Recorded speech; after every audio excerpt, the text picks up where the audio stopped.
Hi friends, ஒன்றா இருக்க கற்றுக்கணும் சீரியலில் இன்றைக்கி நாளைக்கான எபிசோடு பார்க்கலாம். புதுசாக பார்க்குறவங்கள அதை சப்ஸ்கிரைப் பண்ணிக்கோங்க, லைக்கு ஹைப்பு கொடுத்து விடுங்க. வாங்க வீடியோக்குள்ளே போகலாம். நேற்றுக்கு எபிசோடு எதில் முடிச்சிருப்பாங்கன்றது பார்த்தீங்கன்னா, இவங்க இந்திராவுக்கு வந்து உடம்பு சரியில்லைன்னு சொல்லிட்டு முருகன் வந்து கஞ்சி எடுத்துகிட்டு போய் கொடுக்குறது, இட்லி கொண்டு போய் கொடுக்குறது, மாத்திரை கொண்டு போய் கொடுக்குறதுன்றது தான் வந்து இருந்தது. அவங்க வந்து ரொம்ப தேங்க்ஸ் அப்படின்ற மாதிரி தான் வந்து பேசிக்கிட்டு இருப்பாங்க. அப்படியே எபிசோடு முடிச்சிருப்பாங்க. இன்றைக்கி வந்து பார்த்திங்கன்னா அதுலேருந்து தான் கண்டினியூ ஆகும். ஃபீவர் எப்படி இருக்குது அப்படின்னு சொல்லி கேட்டதுக்கு அப்படியே தான் இருக்குது, கொஞ்சம் கூட குறையவே இல்லை அப்படின்னு சொல்லிட்டு இந்திரா சொன்னதுக்கு உடனே வந்து முருகன் வந்து கடையிலேருந்து நான் மாத்திரை வாங்கி கொடுத்து விட்றேன், கொஞ்சம் சாப்பிடுங்க, சாப்பிட்டுட்டு பெட்ஷீட் இழுத்து போட்டு படுத்து தூங்குனீங்கன்னா கண்டிப்பாக வேர்த்து விடும், உங்களுக்கு சரியாயிடும் அப்படின்ற மாதிரி தான் வந்து அவர் சொல்லுவார். சரிங்க அப்படின்னு சொல்லிட்டு சொல்லுவாங்க. மாத்திரை கொடுத்துட்டு இவங்க பேசிட்டு போகும்போது இவங்க ஃப்ரெண்ட்ஸுங்கெலாம் வந்து கலாய்ப்பாங்க. சரி சரி நாங்கள் பார்த்துக்குறோம் போங்கண்ணா அப்படின்ற மாதிரி தான் வந்து அவங்க ஃப்ரெண்ட்ஸுங்கெலாம் சொல்லுவாங்க. சரின்ட்டு அவர் வெக்கப்பட்டுக்கிட்டு அங்கேருந்து கிளம்பி வந்துடுவார். அடுத்த நாள் காலையில் வந்து இந்திரா வந்து டெலிவரிக்கு போயின்னு இருக்கும்போது லக்ஷ்மி வந்து ஹாஸ்பிட்டல் போயிட்டு வரும்போது அந்த இடத்துல பிபி வந்து லோவாகிட்டு மயக்கடிச்சு கீழே விழுந்துருவாங்க. உடனே வந்து ஐயோ என்னாச்சு அப்படின்னு சொல்லிட்டு எழுப்பி அவங்களுக்கு தண்ணி கொடுத்து என்னாச்சுமா அப்படின்னு சொல்லி கேட்டதுக்கு இந்த மாதிரி ஹாஸ்பிட்டல் போயிட்டு வந்தேன், சுகர் டெஸ்ட் பண்ணிட்டு வந்தேன், கொஞ்சம் வெயிலில் வரவோ கொஞ்சம் எனக்கு அப்படியே ஒரு மாதிரி கேராக ஆகிடுச்சு, அதனால் மயக்கம் வந்துடுச்சு அப்படின்ற மாதிரி வந்து சொன்னதுக்கு சரி நான் கொண்டு வந்து உங்களை வீட்டில் விட்டுட்டு வரட்டுமா அப்படின்னு சொல்லி கேட்டதுக்கு இல்லை வர வேணாம், எங்கள் பக்கத்தில் எங்கள் பையன் இருக்கிறான், அவன் வந்து திங்ஸ் எல்லாம் வாங்குறதுக்கு வந்திருக்கிறான், அவன் கூடவே நான் வண்டியில் போயிடுவேன், சரி உங்கள் பையன் வந்ததுக்கப்புறமே நான் போகிறேன், உங்கள் பையனுக்கு நீங்கள் ஃபோன் பண்ணுங்கள் அப்படின்னு சொல்லிட்டு சொல்லுவாங்க. அதுக்கு முன்னாடி வந்து இவங்க இந்திராவுக்கு கண்டினியூஸாக கால் வரும். எவ்வளோ நேரமாக வெயிட் பண்ணுறது, ஒரு டெலிவரி பண்ணால் இப்படி தான் இவ்வளோ லேட் பண்ணுவியே நீ அப்படின்ற மாதிரி தான் வந்து சொல்லுவாங்க. இதோ இல்லை சார் வந்துகிட்டே இருக்கிறேன் சார் வந்துகிட்டே இருக்கிறேன் அப்படின்ற மாதிரி தான் வந்து சொல்லுவாங்க. உனக்கு வேணால் டைம் ஆயிடுச்சுன்னா நீ கிளம்புமா, உனக்கு வேறு ஃபோன் வந்துக்கிட்டே இருக்குது அப்படின்னு சொல்லி சொன்னதுக்கு அதெல்லாம் நான் பார்த்துக்கிறேன், நான் உங்கள் பையன் எங்கே வராரு மட்டும் சொல்லுங்கள் அப்படின்னு சொல்லிட்டு சொல்லுவாங்க. அதுக்கப்புறம் பார்த்திங்கன்னா அந்த இடத்துல முருகன் தான் வருவார். என்னாச்சுமா உனக்கு அப்படின்ற மாதிரி கேட்டதுக்கு இல்லைடா கொஞ்சம் மயக்கமாக இருந்தது, இந்த பொண்ணு தான் கொஞ்சம் ஏதோ ஹெல்ப் பண்ணுச்சு அப்படின்ற மாதிரி சொன்னதுக்கு இந்திரா எப்படி ஆச்சு நீங்களா இந்திரா அப்படின்ற மாதிரி கேட்டதுக்கு உங்கள் அம்மாவா முருகன் அப்படின்னு கேட்டதுக்கு இந்த பொண்ணு உனக்கு முன்னாடியே தெரியுமாடா அப்படின்ற கேட்டதுக்கு தெரியுமா, நம்ம மெஸ்ஸில் அடிக்கடி சாப்பிட வருவாங்க அப்படின்ற மாதிரி தான் இவர் சொல்லுவார். அப்படியாப்பா ரொம்ப நல்லதாக போச்சு அப்படின்னு சொல்லிட்டு இவங்க சொல்லுவாங்க. நான் மயக்கமாக இருக்கும்போது இந்த பொண்ணு தான்ப்பா வந்து ஹெல்ப் பண்ணுச்சு அப்படின்னு சொல்லிட்டு சொல்லுவாங்க. சரின்ட்டு ஒரு ஆட்டோ பிடிச்சி இவங்களை நேராக வந்து மெஸ்ஸில் கொண்டு போய் இறக்கி விட்டுருங்க, நான் பின்னாடியே வண்டி எடுத்துகிட்டு வரேன் அப்படின்னு சொல்லுவாங்க. இவர் வந்து இந்திராவுக்கு கண்டினியூஸாக கால் வரும். முதல்ல ஃபோன் அட்டன் பண்ணுங்க அப்படின்ற மாதிரி தான் வந்து சொல்லுவாங்க. ஃபோன் அட்டன் பண்ணதுக்கு இது மாதிரி ஆர்டர் வந்திருக்குது வந்து எடுங்க அப்படின்னு கேட்டதுக்கு நான் இன்னும் எடுத்துகிட்டு வந்த ஆர்டரே இன்னும் நாங்கள் டெலிவரி பண்ணாது இருக்கிறேன், என்னால் ஆர்டர் எடுக்க முடியாது அப்படின்னு சொல்லிட்டு இவருங்க திட்டிட்டு வச்சுருவாங்க. அதுக்கப்புறம் முருகன் தான் வந்து ரொம்ப தேங்க்ஸுங்க, எங்கள் அம்மாவுக்கு நீங்கள் இந்த அளவுக்கு ஹெல்ப் பண்ணுவீங்க நான் எதிர்பார்க்கவே இல்லை, இதே நீங்கள் இருந்தனால ஆச்சு, இல்லை வேறு யாருனா இருந்தாங்கன்னா அவங்க மயக்கடிச்சு விழுந்துட்டு இருந்தாங்கன்னா யாருமே சொல்லலைன்னா என்ன ஆகும், நிலமே நினச்சா ரொம்பவே பயமாக இருக்குது, நீங்கள் இருந்தனால ரொம்பவே எங்கள் அம்மாவை காப்பாற்றி விட்டுட்டீங்க, ரொம்ப நன்றிங்க நன்றிங்க அப்படின்னு சொல்லி சொன்னதுக்கு நான் ஏன்னா வேறு ஆள் மாதிரியே பேசின்னு இருக்கிறீங்களே விடுங்க, எனக்கு இதெல்லாம் சாரிலாம் சொல்ல வேண்டாம் அப்படின்ற மாதிரி தான் அவங்க சொல்லுவாங்க. சரி கொடுங்க நான் டெலிவரி நான் போய் கொடுத்துட்றேன் அப்படின்னு, நீங்கள் யூனிஃபார்ம் போடல ஒன்றும் போடலை, நீங்கள் யாருன்றதுன்னு தெரியாது, நீங்கள் கொண்டு போய் எப்படி கொடுப்பீங்க, இப்போ புது ஆர்டர் வர்றதும் கேன்சல் ஆகிடுச்சு, இப்போ இந்த ஆர்டரும் கொடுக்கறதுக்கு லேட் ஆச்சு, அம்மாவால் தானே இந்த மாதிரி ஆச்சு, நான் கொண்டு போய் இதை கொடுத்துட்றேன், நீங்கள் வர ஆர்டர் எடுத்துக்கோங்கன்னு சொல்லிட்டு சொல்லுவாங்க. சரிங்கன்னு சொல்லிட்டு இவங்க 2 பேருமே இந்த பக்கம் கிளம்பி போகிற மாதிரி தான் இருக்கும். அடுத்தது சரஸ்வதி கிட்ட தான் போயிட்டு இந்திரா வந்து அந்த ரசம் சாதம் கொடுத்து விட்டார் இல்லைங்களா, அந்த தூக்கு கொண்டு போய் கொடுப்பாங்க.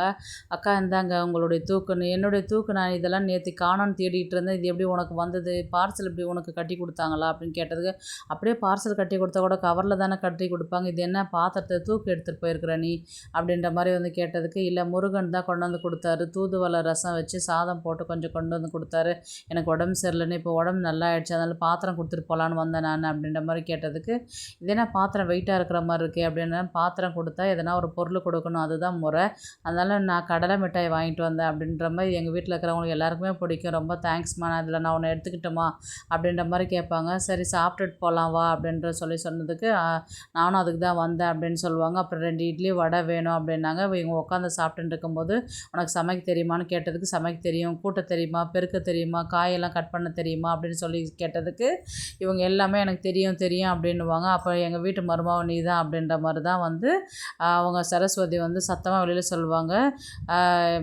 இல்லை இல்லை வேற ஒருத்தவங்களை சொன்னேன், நான் தப்பாக கேட்டுட்ருக்கோம் உனக்கு அப்படின்ற மாதிரி தான் வந்து சரஸ்வதி சொல்லி சமாளிப்பாங்க. இப்போ முருகனுக்கு ஏற்ற ஆள் இது தான் அப்படின்ற மாதிரி சரஸ்வதி ஃபிக்ஸ் பண்ணிவிடுவாங்க. அதுக்கப்புறம் இவங்க எதோ புலம்பிக்கிட்டு என்ன லூஸ் மாதிரி பேசிகிட்டு இருக்கிறாங்களே அப்படின்னு சொல்லிட்டு இவங்க இந்திராவும் வந்து காசை கட்டிட்டு போவாங்க.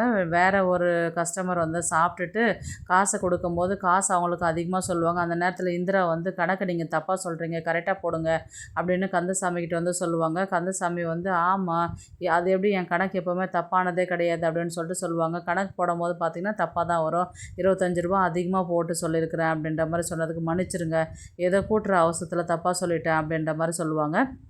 உடனே இந்திரா ஃப்ரெண்ட்ஸ் வந்து ஒரு ஆளுக்கிட்ட 25 ரூபான்னு எடுத்தாக்கா நல்லா கல்லா பார்த்துடலாம் போல இருக்குது, எப்படி தான் நீங்கள் ஏமாற்றி காசு வாங்குறீங்களா அப்படின்ற மாதிரி கேட்டதுக்கு அப்படிலாம் ஒன்றும் இல்லைம்மா, ஏதோ அவசரத்தில் போட்டேன், அதுதான் மன்னிச்சிருந்தானே சொல்லிட்டேன்ல அப்படின்ற மாதிரி தான் வந்து சொல்லுவாங்க.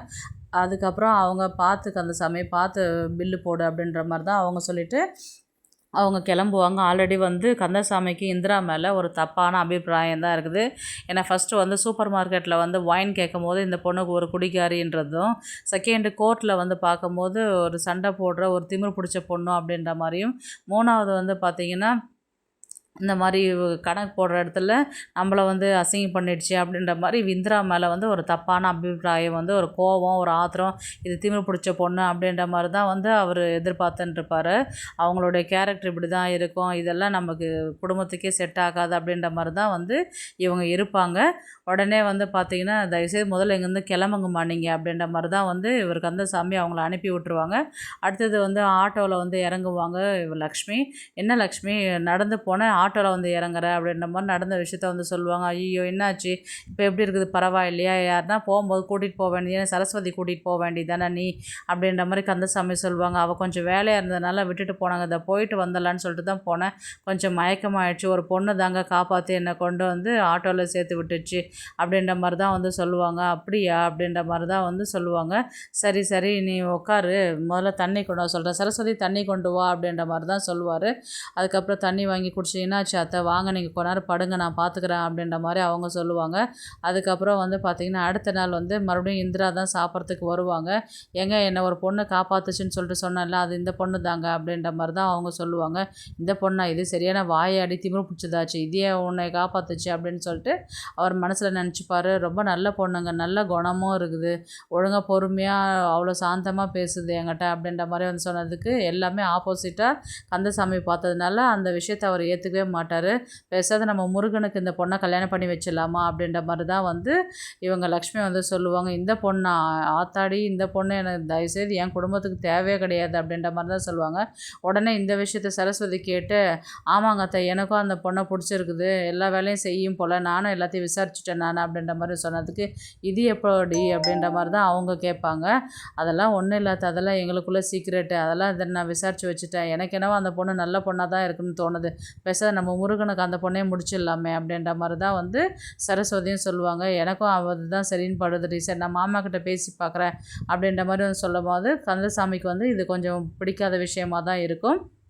அவர் வந்து இந்திராவை கல்யாணம் பண்ணி வைக்கிறதுக்கு அவர் வந்து பிடிக்காத, இதனால் தட்டி கடிக்கிற மாதிரி தான் வந்து பார்ப்பாங்க. இந்த பொண்ணை வேணான்னு சொல்லிட்டா எங்கே அவங்க அண்ணன் பொண்ணை கல்யாணம் பண்ணி வச்சுருவாளான்னு சொல்லிட்டு, நான் இந்த பொண்ணை வேணாம், இந்த பொண்ணு வேணாம், நான் வேறு ஒரு பொண்ணை பார்க்குறேன், ஆல்ரெடி புரோக்கர் வந்து ஒரு பொண்ணு இருக்குதுன்னு சொல்லியிருக்கிறாரு, நாளைக்கு போய் பொண்ணு பார்த்துட்டு வந்தால் சரியாக போயிடும், ஏங்க இங்கேயும் அலையிறதுக்கு அந்த பொண்ணு கொஞ்சம் நல்லா தானே இருக்குது, அந்த பொண்ணை மட்டுமே பார்த்துட்டு உடனே கல்யாணம் பண்ணி வச்சிடலாமே அப்படின்ற மாதிரி தான் வந்து லக்ஷ்மி வந்து இவர் கந்தசாமிக்கிட்ட வந்து சொல்லுவாங்க. அதெல்லாம் வேணாம், அந்த பொண்ணெல்லாம் நம்ம குடும்பத்துக்கு சரிப்பட்டு வராது, அதாவது வேலை செய்கிறேன்னு சொல்கிறல்ல, அது வேலை செய்கிற பொண்ணு எப்படி நம்ம குடும்பத்துக்கு சரிப்பட்டு வரும், அதெல்லாம் சரிப்பட்டு வராது அப்படின்னு சொல்லிட்டு அவர் சொல்லுவார். அதெல்லாம் சரிப்பட்டு வருங்க, முதல்ல அந்த பொண்ணுக்கிட்ட பாருங்கள், பேசுங்க, உங்களுக்கே அந்த பொண்ணை பிடிச்சிருங்க அப்படின்ற மாதிரி தான் வந்து லக்ஷ்மி சொல்லுவாங்க. நீ என்ன தான் சொன்னாலும் எனக்கு அந்த பொண்ணு வேணாம் அப்படின்ற மாதிரி தான் வந்து சொல்லிவிட்டு அங்கேருந்து கிளம்பி போவாங்க. அப்படியே எபிசோடு முடிக்கிற மாதிரி இருக்கும். பார்க்கலாம் கதையை எப்படி எடுத்துகிட்டு போகிறாங்கன்றது. இந்த வீடியோ உங்களுக்கு பிடிச்சிருந்தா ப்ளீஸ் லைக் பண்ணுங்கள், ஷேர் பண்ணுங்கள், சப்ஸ்கிரைப். இந்த வீடியோ உங்களுக்கு பிடிச்சிருந்தா ஒரு லைக் போடுங்க, நம்ம சேனலை சப்ஸ்கிரைப் பண்ணுங்க.